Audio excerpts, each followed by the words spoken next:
don't care what you say. I don't care what you tell me, but I know you're full of. What the f are you talking about? Son, you're way out of line. We all have seen how Rick Harrison wandered through the intriguing world of unique treasures and ancient artifacts, yet there are customers who crossed boundaries that were beyond redemption. These pawn shop explosions moved well beyond mere disagreements over price to delusional confrontations. Today, we are listing down the most outrageous occasions when sellers have gone wrong to an extent even Rick could not save them. Buckle up, these will be the moments when your jaw will be on the floor. Pez Collector's Meltdown. The Pez Collector entered the shop with the highest confidence, sporting 50 vintage dispensers from the 1960s and 70s and strolling with what he purported to be 5,000. It was not a casual collection, but he had Casper the Friendly Ghost in original packaging worth 400, Mickey Mouse die-cut pieces, and the original Batman. These are very, very collectible, and it's a great hobby. Seems like this is something that kids would be into collecting, man. Come on, man. Busts my balls all day long. He was passionate, and passion does not necessarily benefit a company. I know it might look childish to you, but there's definitely money into it. The seller changed altogether when they would bid them only $1,000 on the total amount of the collection. It was too much to take the insult to his beloved Pez community. Argino. These 3 pieces alone. Give me 2,000, man. $1,000 is what I can do. It's fine. All right, buddy. Get out of here, man. His voice went up as he said the offer made by Rick was an utter disgrace to everybody who was a collector. I can't believe one of them guys offered me $1,000 for them 50 pieces of Pez. That's an insult to the Pez community. I can't believe it. That's why they're chooches. The seller walked away ranted in dismay, talking about how they were all chooches who did not know the real worth of collectibles. Led Zeppelin album fiasco. The Led Zeppelin superfan came in with what he said was the holy grail of rock all band signature albums.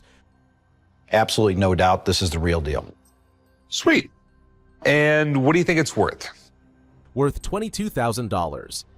It's rare as hen's teeth, okay? These things just really don't exist. The only thing that kind of bugs me a little bit is the one signature on front and the other guys on back. But with that said, I put this value right at about $10,000 to $12,000. Okay. He knew the history of the band to the very end, and he was sure of the value of the item. But cracks were beginning to appear in his composure when the expert estimated it at no more than $10,000 to $12,000. Way off. And no, with all due respect, absolutely. I understand you're a signature person. Yeah. You're not really a praiser. The seller got enraged when Rick offered him $8,000. He started preaching to all of them about why Jimmy Page had signed the front and not the back.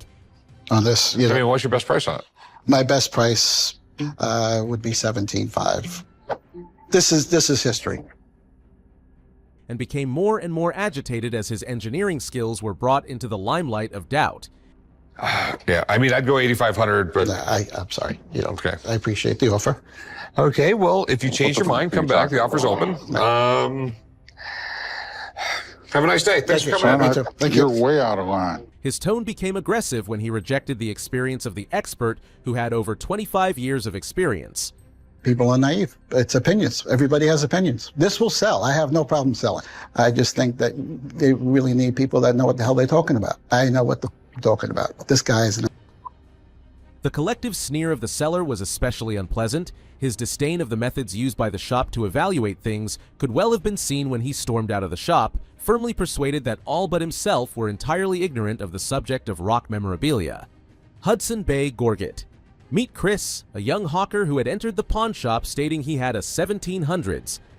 I've got a Hudson Bay Gorget made probably around the 1700s. Hey, Rick. Hudson Bay Gorget that was sold at $100,000. Cash, they don't want coins. Yeah. They wanted stuff. Yeah. And how much you want for it? The story sounded impressive at first, but when Rick investigated it, the turn was taken. What's up?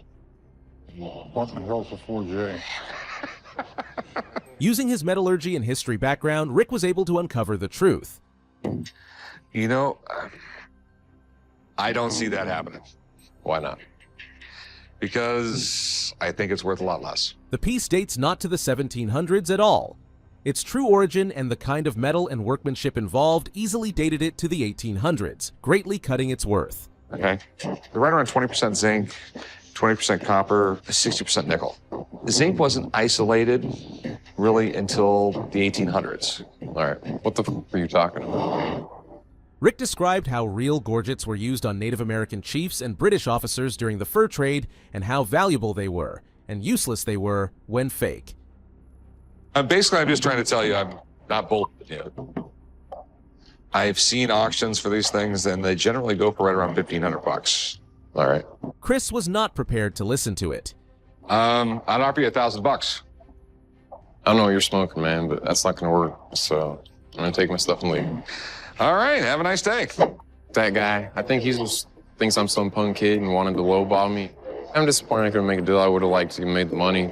His six-figure dream payday failed and anger seized him. Jimmy's boat rage. Jimmy brought in his pride and joy to the pawn shop, a 1958 Glastron Seaflight boat modeled to resemble a 1957 Chevy. Do you know any history on it? This boat was made in 1958 by a fledgling company named Glastron. There's probably only 150 of these boats left. He was hoping to be praised, admired, and perhaps a big payday.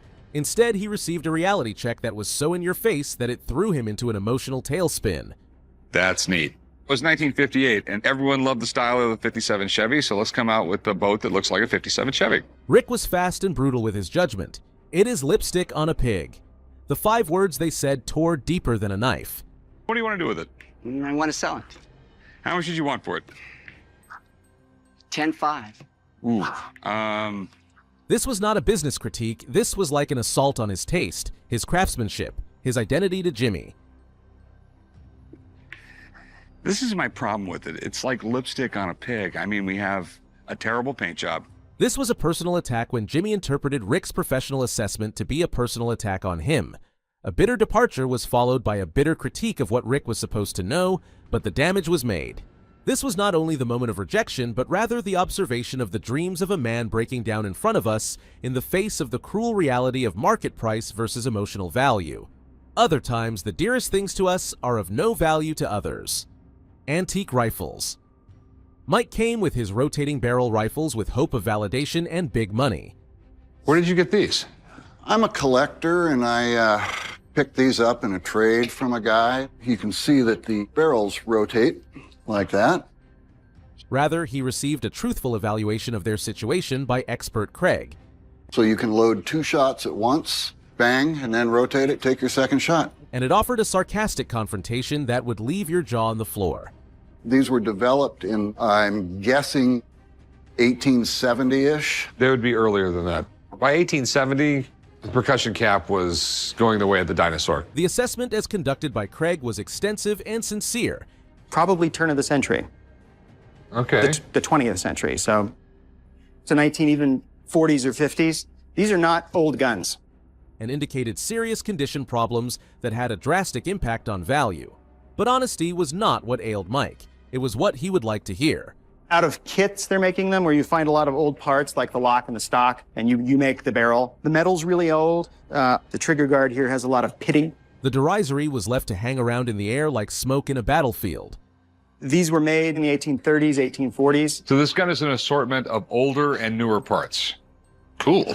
Craig tried to keep his professional distance, but the aggressiveness of Mike was approaching dangerous undertones.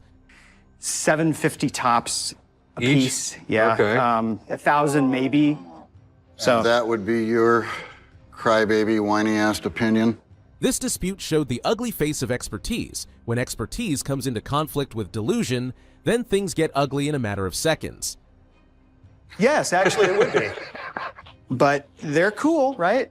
If I come back, it would be interesting to have the same appraisal guy. Sometimes I'd like to smack him, but that's just me. The fact that Mike could not accept reality turned him into a hopeful seller who could become a threat.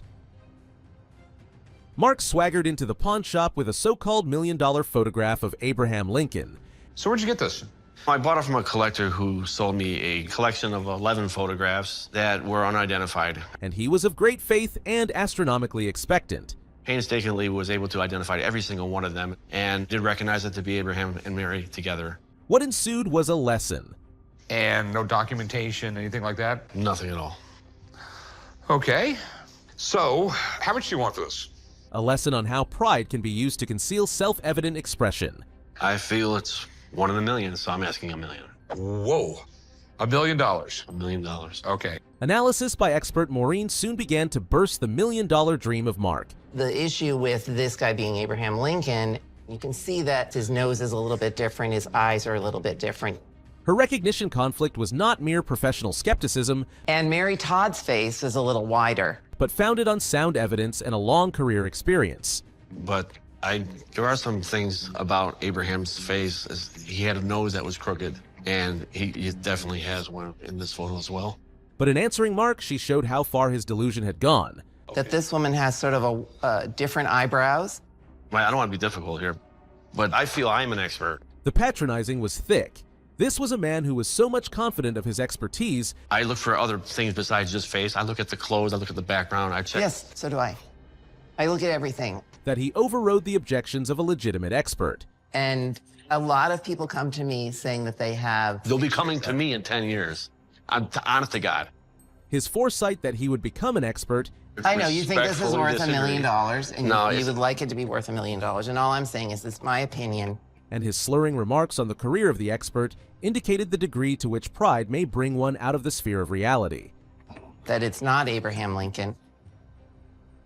Someone's making a mistake. It was not mere denial, but the total abandonment of expertise in favor of wishful thinking. Bronze statue breakdown. Antoine walked into the pawn shop carrying what he believed was an 1888 bronze statue by French sculptor Émile Picot, worth thousands of dollars. If this is a genuine Picot, we're talking thousands of dollars. His sculptures are highly collectible. The Perseus and Pegasus statue looked impressive at first glance, with the right patina and artistic detail. However, Rick's keen eye for authenticity would soon shatter this seller's expensive delusions in the most explosive way possible. The patina looks right. What doesn't look right is there's some pitting right here. When Rick pointed out the telltale signs of a recast, including pitting and casting cracks that occurred during production, not aging, Antoine's world began crumbling. The final blow came when Rick revealed the Made in USA marking beneath the French foundry mark. You see this? Yeah. It says Made in USA below it. This was not made in 1888. Proving it was an American reproduction from the 1950s, not an 1888 original. I don't care what you say. I don't care what you tell me, but I know you're full of... You know, it's all right, Antoine. I got it. Antoine's response was immediate and hostile. That's just what I see. We really appreciate you bringing it in, but it's not for us. That's all I can tell you. His profanity-laced outburst showed a man completely unwilling to accept expert analysis.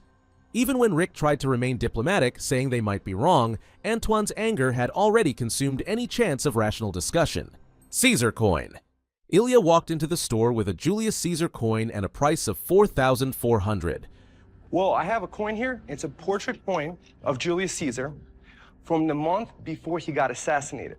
Okay. What appeared to be a simple purchase has turned into a philosophical debate of market economy and corporate morality. This coin is really interesting. Yeah, this is cool. Yes, I think I was actually Caesar in a different lifetime. The proposal of $1,000 as calculated by a professional and which was in accordance with the market facts. This is worth in the neighborhood of $1,500. Retail? Retail. Okay. By Rick provoked the impression that undermined the essence of the business of pawn shops. To me, it seems almost ridiculous that somebody would sell it that low, especially when they knew its history. Well, I'm basing it on what I've seen them sell for in auctions in Europe and the United States. This was not an argument over a coin alone, but an argument about how business ought to be conducted, which was radically different on both sides of the coin. That's a legitimate offer, yeah. That's not a legitimate offer. You're just using your position here, trying to buy something for below its market value. Ilya interpreted exploitation in that which Rick interpreted as normal doing of business. Ilya had not yet been ready to hear a lesson of market economics taught by Rick. The way market value is determined is if two people agree on a price. If you don't like my price, you don't have to take it. How about 4,000? No, there's no money to be made. The angry "your loss, my friend goodbye" showed a seller who failed to disengage the emotional component of economic reality. There are moments when the market does not know about your own valuation. Pawn Stars isn't just about deals, it's about human nature colliding with reality. From shocking confrontations to heartbreaking truths, the pawn shop has seen it all. What do you think was the most unforgivable moment? Share your thoughts in the comments, and don't forget to subscribe for more outrageous episodes.